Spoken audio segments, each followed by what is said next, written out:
So, as you are probably aware, during this COVID pandemic, we are seeing people hoarding um, from simplest things like toilet paper to pasta noodles and things, and pulling products off the shelves so that they're no longer in the reach of people who can't afford to hoard. So now they can't go to the store and just buy their groceries. They don't have anything to buy because the middle class white folks who can afford not only the money but the storage space and the time to acquire it all, so they can have it, and everybody else who may be on a fixed income or be lower income, they don't get it. I mean, I'm not hoarding because I understand that hoarding isn't going to do anything. So I can't buy groceries right now because I didn't hoard.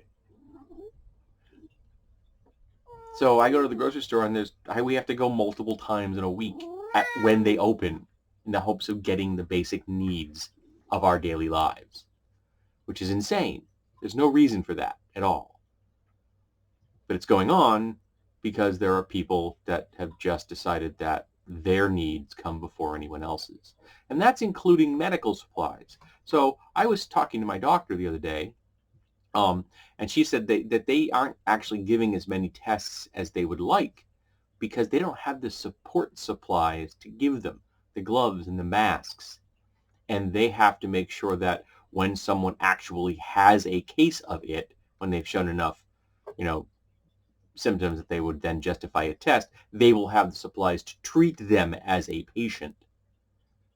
So while they're screening everyone that comes to the door. Before you walk in the office, there are two people there with masks on and gloves who are testing you for your temperature and giving you a quiz to find out if you are an at-risk person. And then they're taking you directly into a exam room. You are not being allowed to sit in a group area where you could potentially infect someone or pick up an infection. So the people that need the supplies, not just the tests, but the support supplies, don't have them.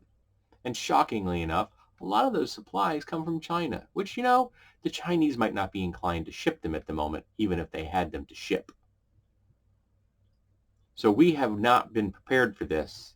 And the American people have been so scared because they had no direction from day one that they're panic buying. And they're panic buying because they've convinced themselves that if they have 300 rolls of toilet paper, somehow that will protect them from coronavirus. It won't. It just means that there are 280 families out there probably who don't have access to toilet paper. Why would you do that?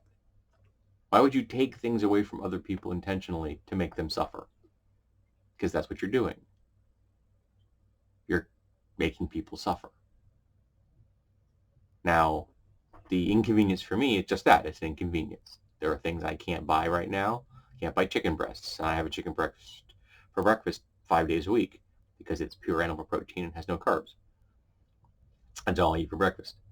Well, I can't do that right now.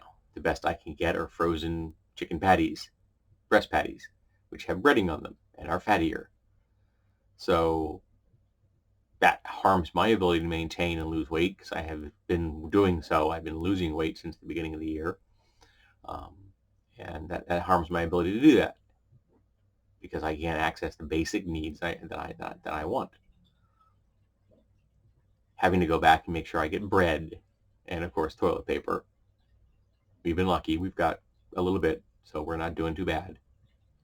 But if other folks would just stop so that everybody can have some, I know that's a horrible concept, and it borders on socialism because it actually expects all of us to make sure that we are taking care of our neighbors and making sure that everyone gets taken care of before we go back for second helpings.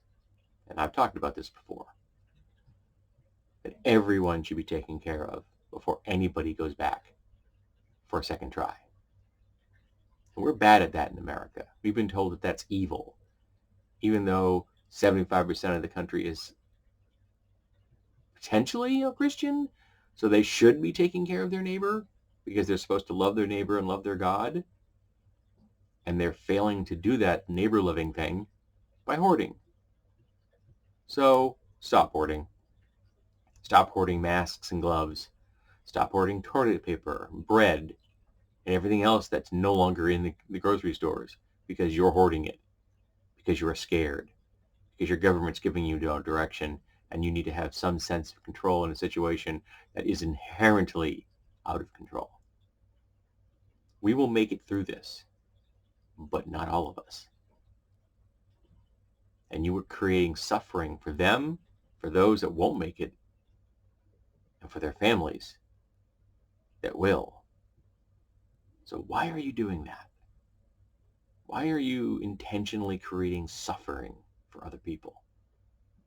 Don't let your fear hurt other people. Of course, if Americans stopped letting their fear hurt other people, they wouldn't vote for the GOP. They wouldn't be racists. So maybe I am asking a lot there.